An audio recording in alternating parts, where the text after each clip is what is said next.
where would you like to get just quick updates on our information? Yeah, So, and maybe a little, updates on our timing and our scheduling of what's going on. So yep. there you go. All right. So I think I'm taking the helm again, right? And I think I said, Well, no, are you doing Joby or are we going no, IndyCar? you're going IndyCar. No, you're taking the helm, sir. Excellent. There you go. Let me take the helm on this unpiloted vehicle article.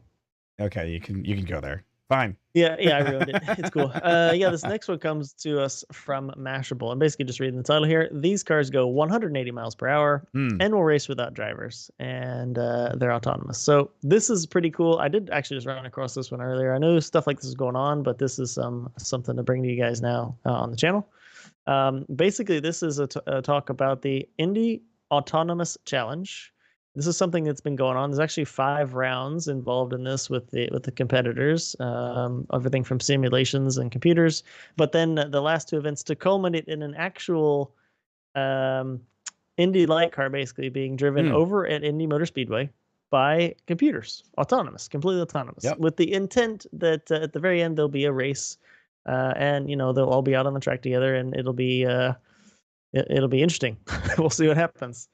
The idea here is it's something that's kind of the second version of a program that DARPA already did. There was a race based on the 2004 DARPA Grand Challenge, and this kind of is the next thing in line with that. And it's something that DARPA is basically saying, okay, $1 million to the first company or team rather that gets their race car to be first around the track at the very end. And this race, the full race, is going to happen in October. That's when the end game kind of happens. Right. But there's some interesting tech on here. Obviously, we talk about the technology. So the teams involved are a bunch of colleges and universities, and they can even get together and form small teams of groups, and then they all put a use case together and try to compete in this. And they are actually not doing anything with hardware. So the car itself and all the sensors and all that is going to be standard for the car for the competition. Right. They're just working on the software. So the idea behind it ultimately is to help. Let me try to find it. There's a quote. It's about increasing safety on road-going cars. That's the long and the short of it. To increase the software behind those kinds of things, and then also to obviously have some kickoff with colleges and universities to really push that thing to happen, push it forward. Yeah, and there's some of the tech on there though, which we do keep track of, is LiDAR. There's a LiDAR system on all these by that company you may or may not have heard of, but they're in the news quite a bit recently. A Florida-based company called Luminar. They're really pushing a lot with LiDAR. They're kind of at the forefront of the LiDAR conversation. If you're against LiDAR or not having LiDAR on autonomous cars, Luminar is definitely up there in that conversation. And they have their stuff on these cars as well. Their sensors, their LiDAR sensors. So I could talk about a few other things, but man, what do you think about it? I mean, first of all, it's very cool. First of all, they're taking basically an Indy Lights here and they're making it into a race car that's autonomous, which is fantastic, right? Secondly, super cool. Like super green, kind of cool, yeah.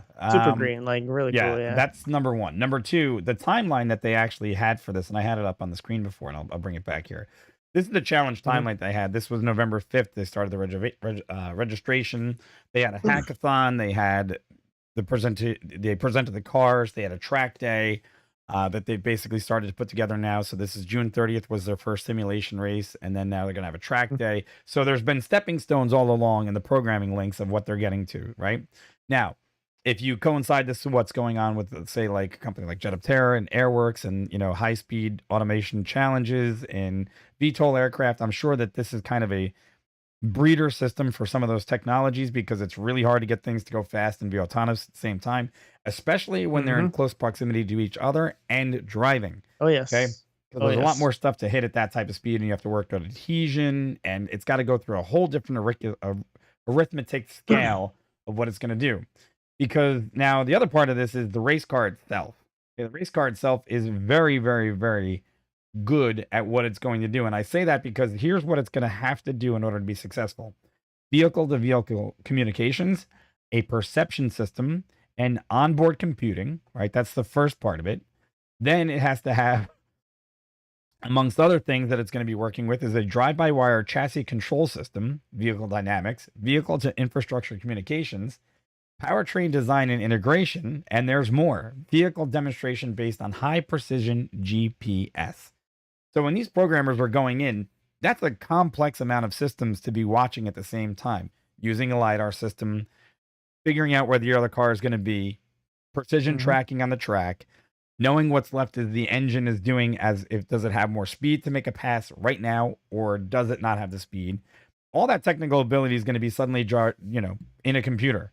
And if you think it's fun to watch when humans do it, because we see that they make mistakes, well, I wonder what it's going to be like to watch guiltlessly as these things scatter across a racetrack and be like, don't care if it wrecks. It was a great wreck, and that's it. And end of story. You know what? That's the way I feel. Or my bad human. Yeah. No, I can see other things going with this too. I talk about swarm technology with fast moving vehicles. This is going to have some definite implications for that. Maybe not initially what they say it's going to be used for. They talk about increasing safety for road vehicles, of course. Right. But yeah. Right. Oh, hey, Todd's in chat. It's all fun and games until someone spoofs GPS. Wow. Yes. Yes. Selectable. What was it? Selectable availability has always been an issue, although no one's really used it in a long time. Right. Yep. Just turn that time down a few clicks and just watch it be completely out of phase for everybody else. Right. That'd be great. How it goes. Yeah. But yeah. So, and actually, I'm looking down here on this page. There's some advisors, some professional advisors from different fields on here, and this guy down here, I think you guys may recognize him. His name is Jamie Heineman. Oh, really? I don't know.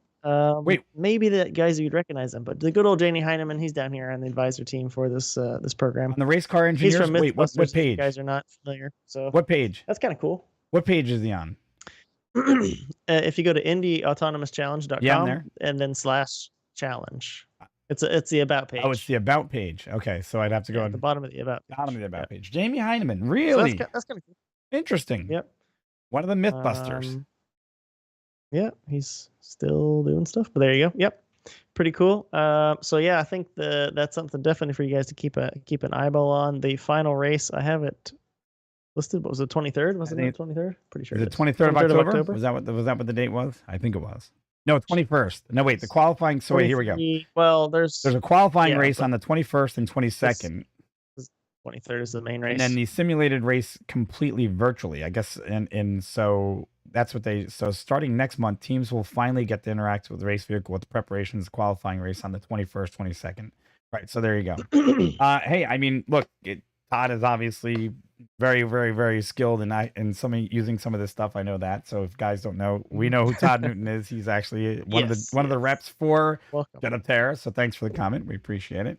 Welcome to the channel. But when we look at this type of stuff, we look forward for the future. Where is this stuff going to be implemented? What's going to be the best strategy? How it's going to pay off long term in what we do as everyday interaction with vehicles, high speed vehicles, and this is just the next step.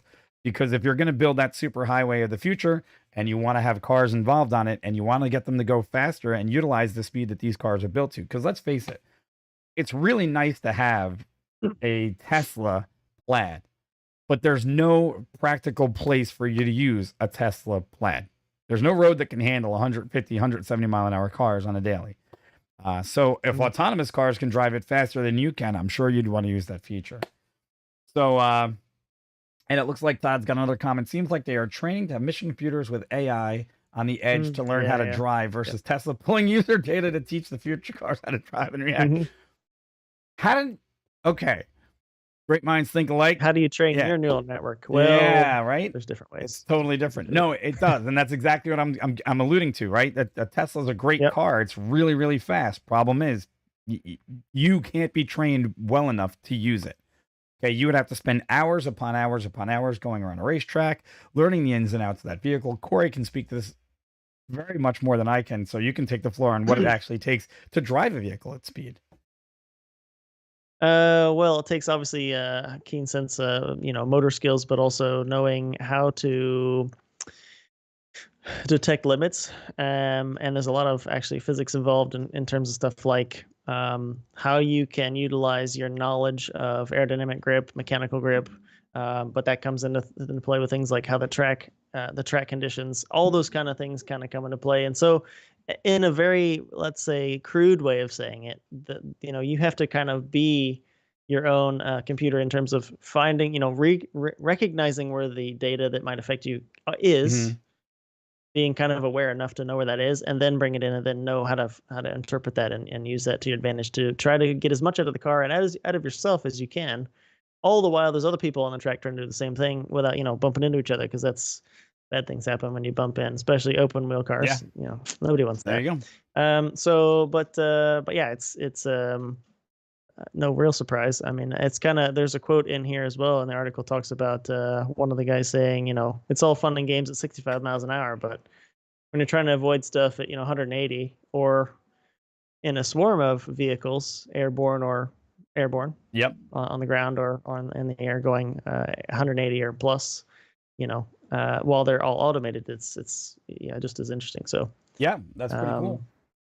Yep. So hey, like, subscribe, follow. We got more to follow up on this one. And obviously, the only thing that I can contribute is, yes, I've driven cars fast, but I've driven, most of my racing experience comes in a simulator that I built myself. So, and you guys see a video of that. It's up on the channel. And look, I can imagine what these systems are going to have to do. And the people that are probably programming are bigger brains than me, but all the luck, and may the best guy win, I guess, on that whole thing.